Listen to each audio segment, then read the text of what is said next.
आइए सुनते हैं आज की कहानी। नन्हा राजकुमार। इंद्रसेन नाम का एक राजा था। एक थी रानी। राजा को शिकार खेलने का शौक था। प्राय वो शिकार खेलने जाया करता था। एक बार की बात है, राजा इंद्रसेन शिकार खेलने गया। शिकार खेलते खेलते वो बहुत दूर निकल गया। राजा की सेना पीछे रह गई। राजा थक कर नदी के किनारे एक पेड़ के नीचे आराम करने बैठ गया। नदी के किनारे ही उसने एक सुंदर कन्या को टहलते देखा। कन्या बहुत सुंदर थी। राजा उस पर मोहित हो गया। उसने कन्या के समीप जाकर उसके साथ विवाह का प्रस्ताव रखा। कन्या तो जैसे चाहती ही यही थी, वो झट से मान गई। राजा उसे अपने महल में ले आया। कुछ समय बीता। राजा की पहली रानी के एक पुत्र उत्पन्न हुआ। इससे नई रानी को बड़ी ईर्ष्या हुई। नियमानुसार राजा का बड़ा बेटा ही राज्य का उत्तराधिकारी बनता था। नई रानी अब बड़ी रानी को महल से निकालने की तरकीब सोचने लगी। राजा द्वारा जंगल से लाई हुई रानी वास्तव में एक राक्षसी थी। राजा को अपने वश में करने के लिए ही उसने सुंदरी का रूप धारण किया हुआ था। राजा को इस बात का पता न था। वो नई रानी के जाल में फंस चुका था। राक्षसी ने बड़ी रानी को निकालने का उपाय खोज निकाला। वो बीमारी का बहाना कर लेट गई। राजा ने कई हकीम वैद्य बुलाए, किंतु रानी ठीक नहीं हुई। आखिर राक्षसी ने बताया, यदि महारानी की आंखें निकालकर लाई जाएं और उन्हें यहां से दूर भेज दिया जाए तो मैं ठीक हो सकती हूं। राजा महारानी को बिना कसूर इतनी सजा देना नहीं चाहता था, किंतु राक्षसी के साथ रहने से उसकी बुद्धि भ्रमित हो गई थी। उसने अपने जल्लादों को हुक्म दिया कि महारानी की आंखें निकालकर लाई जाएं और उसे तथा राजकुमार को जंगल के किनारे एक झोपड़ी में रखा जाए। जल्लादों ने महारानी की आंखें निकालकर राजा के पास भेज दी। राक्षसी उन्हें देखकर बहुत खुश हुई और दिनों दिन ठीक होने लगी। महारानी अब अंधी हो गई थी। उसे जंगल के किनारे एक झोपड़ी में रखा गया था। राजकुमार भी उसके साथ रहने लगा। राजकुमार बड़ा होने लगा। वो जंगल के किनारे बसे गांव के लड़कों के साथ खेला करता था। एक बार लड़के एक ऐसा खेल खेलने लगे जिसमें सबको अपने अपने बाप का नाम बताना होता था। जो लड़का अपने बाप का नाम नहीं बताए उसे खेल में शामिल नहीं किया जाता था। जब खेल में छलांग लगाने से पहले राजकुमार से बाप का नाम पूछा गया तो वो चुप रह गया।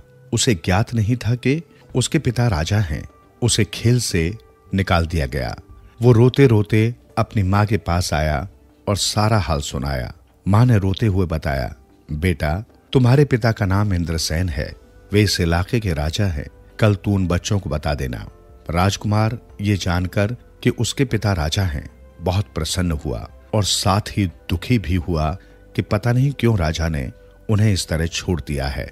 दूसरे दिन खेल में जब उसने बताया कि उसके पिता इस इलाके के राजा हैं तो सब बच्चे सहम गए और राजकुमार की बड़ी इज्जत करने लगे। एक दिन राजकुमार ने अपने पिता से मिलने की ठान ली।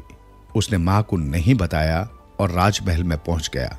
राजकुमार को देख राजा बहुत प्रसन्न हुआ। तभी नई रानी आ गई। राजकुमार को देख वो ईर्ष्या से जल भुन गई और राजकुमार को मारने के उपाय सोचने लगी। उसने राजकुमार को फिर से मां के पास भेज दिया। एक दिन राक्षसी फिर से बीमार पड़ गई। राज्य के सारे हकीम वैद्य बुलाए गए, कोई आराम न हुआ। रानी पेट दर्द से पेट पकड़े रोती रहती। राजा बहुत दुखी हो गया। आखिर राक्षसी ने बताया, यदि राजकुमार मेरे लिए शेरनी का दूध ले आए तो मैं ठीक हो सकती हूँ। राजा ने राजकुमार को बुला भेजा और शेरनी का दूध लाने का आदेश दिया। राजकुमार ने वापस आकर अपनी माँ को बताया कि नई रानी को शेरनी का दूध चाहिए। महारानी समझ गई कि ये सब राजकुमार को मरवाने की योजना है। उसने राजकुमार को समझाया कि वो जंगल न जाए, किंतु राजकुमार नहीं माना और जंगल की ओर हो लिया। जब राजकुमार शेर की गुफा के पास पहुंचा तो उसने देखा वहां चारों ओर आग लगी हुई थी। शेरनी के बच्चे आग से डरकर चिल्ला रहे थे। राजकुमार आग से बचता हुआ कूदकर गुफा में गया। शेरनी के बच्चे झुलसने वाले थे। शेर शेरनी वहां नहीं थे। राजकुमार ने बारी बारी शेर के दोनों बच्चों को उठाकर गुफा के बाहर फेंका। शेरनी के बच्चे बहुत खुश हुए और राजकुमार के दोस्त बन गए। राजकुमार ने शेर के बच्चों से कहा, तुम्हारी माँ आने वाली है, वो तो मुझे खा जाएगी। अब मैं चलता हूँ। बच्चों ने कहा, तुम हमारे दोस्त हो, तुमने हमें बचाया है, हम तुम्हें माँ से मिलवाएंगे, वो बहुत खुश होगी।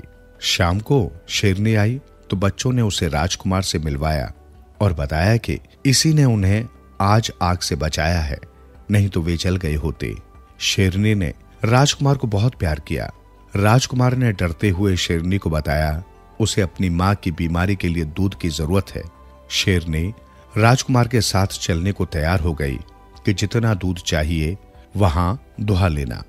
राजकुमार शेरनी को साथ ले राजमहल में आ पहुंचा। जब नई रानी ने शेरनी को अपने बिस्तर के पास देखा तो उसकी चीखें निकल गई।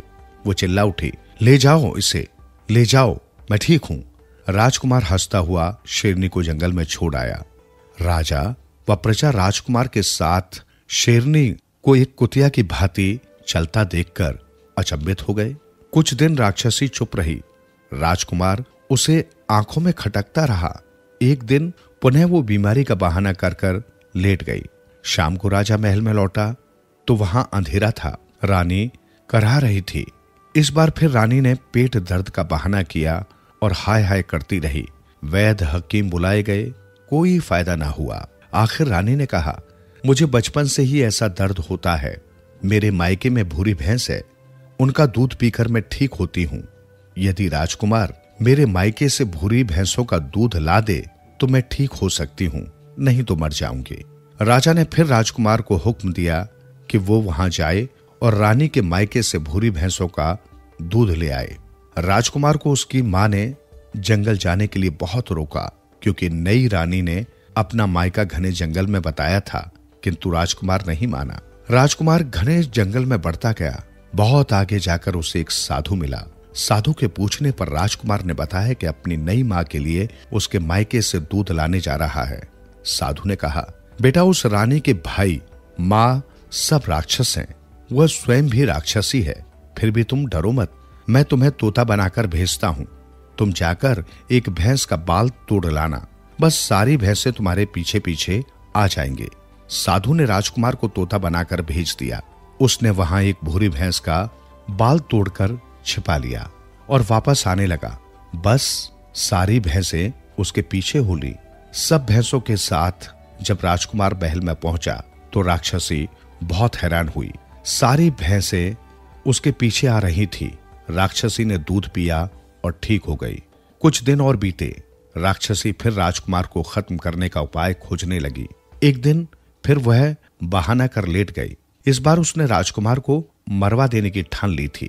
उसने सोचा एक बार वो फिर उसे अपने मायके भेजेगी, वहां उसके राक्षस भाई उसे खा जाएंगे। अतः इस बार उसने राजा को बताया कि उसके मायके में सोने के बर्तन हैं, जब तक वो उनमें खाना नहीं खाएगी ठीक न हो सकेगी। राजा ने फिर राजकुमार को रानी के मायके जाने का हुक्म दिया। राजकुमार ने घने जंगल में उस साधु को पुनः खोज लिया।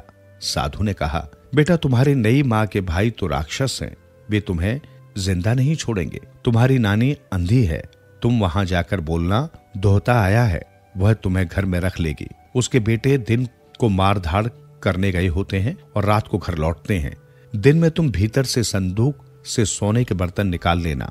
बुढ़िया घर के भीतर एक कोठरी में जाने को मना करेगी, तुम उसके भीतर चले जाना। वहां 4 तोते होंगे। इन चारों राक्षसों व राक्षसियों के प्राण इन तोतों में है। जब तुम तोतों को मार दोगे ये सभी भी मर जाएंगे। राजकुमार राक्षसों के घर के पास पहुंच गया और बाहर से ही जोर से आवाज लगाने लगा, नानी जी, ओ नानी जी। भीतर से बुढ़िया राक्षसी बुदबुदाती हुई निकली। पता नहीं ये कौन दोहता आ गया। राजकुमार ने बुढ़िया के पैर पकड़ लिया और कहा, नानी जी, मैं आपका दोहता हूँ, रानी माँ का लड़का। अरे मेरा दोहता, कब आया तू? मेरी बेटी कैसी है, ठीक तो है ना? बुढ़िया ने सोचा ये उसी की बेटी का लड़का है। ठीक है नानी, ठीक है, आपको बुलाया है। बुढ़िया ने राजकुमार की खूब सेवा की और कहा, अपनी नानी का घर देख ले, पर अंदर की कोठरी में मत जाना कभी। अंधी बुढ़िया जरा इधर उधर हुई तो राजकुमार ने संदूक खोलकर वहां से सोने के बर्तन निकाल लिए। अब वो भीतर की कोठरी में गया। वहां 4 तोते थे। एक एक करके राजकुमार ने चारों तोते पकड़ लिए। जब एक बूढ़ा तोता पकड़ा तो बुढ़िया राक्षसी जोर से चिल्लाई और उसकी ओर भागी। राजकुमार ने उस तोते की एक टांग तोड़ दी। बुढ़िया की भी एक टांग टूट गई। वो लंगड़ी लंगड़ी हो चलने लगी। राजकुमार ने झट से तोते की गर्दन मरोड़ दी। बुढ़िया वहीं ढेर हो गई। जब राजकुमार सोने के बर्तन लेकर जाने लगा तो सांझ हो चली थी। उतने में उस बुढ़िया के दोनों राक्षस बेटे भी लौट आए। वे राजकुमार को पकड़ने लपके। राजकुमार ने 2 तोतों की टांगे तोड़ दी। उन दोनों की भी टांगे टूट गई। फिर उसने जल्दी से दोनों तोतों की गर्दन मरोड़ दी। वे दोनों राक्षस वहीं ढेर हो गए। राजकुमार अब तोतों को जेब में छिपाकर राजमहल पहुंचा। वहां राक्षसी का दम घुट रहा था। वो चिल्ला रही थी, हाय मेरा दम घुट रहा है, मुझे बाहर निकालो, बाहर निकालो।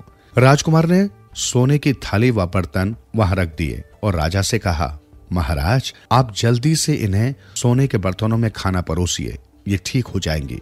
रानी ने जब सोने के बर्तन देखे तो हैरान रह गई। धीरे धीरे वो बोली, नहीं मुझे नहीं चाहिए सोने के बर्तन, मेरा दम घुट रहा है, मुझे छोड़ दो। राजकुमार ने जेब में पड़े तोते को दबाया। रानी और चीख उठी, मुझे मत दबाओ, मत दबाओ, छोड़ दो। राजा की समझ में कुछ नहीं आ रहा था। वो समझ रहा था कि रानी बहुत बीमार हो गई है। राजकुमार ने दूर जाकर रानी को तोता दिखाया। रानी ने अपने प्राण राजकुमार के हाथों में देखे तो एकदम असली रूप में आ गई। राक्षसी बन वो राजकुमार की ओर झपटी। राजकुमार ने उसके झपटने से पहले ही तोते की टांग मरोड़ दी। राक्षसी वहीं गिर गई। राजा हैरान था कि क्या हो रहा है। राजकुमार ने तोते की गर्दन मरोड़ी तो राक्षसी भी ढेर हो गई। राजा को अब सारी बात समझ में आ गई। वो अपने किए पर बहुत पछताया और अपने बेटे को गले लगा लिया। महारानी को इज्जत के साथ महल लाया गया। आंखों का इलाज करवाया। महारानी की आंखों की ज्योति फिर लौट आई। तीनों अब सुखपूर्वक रहने लगे।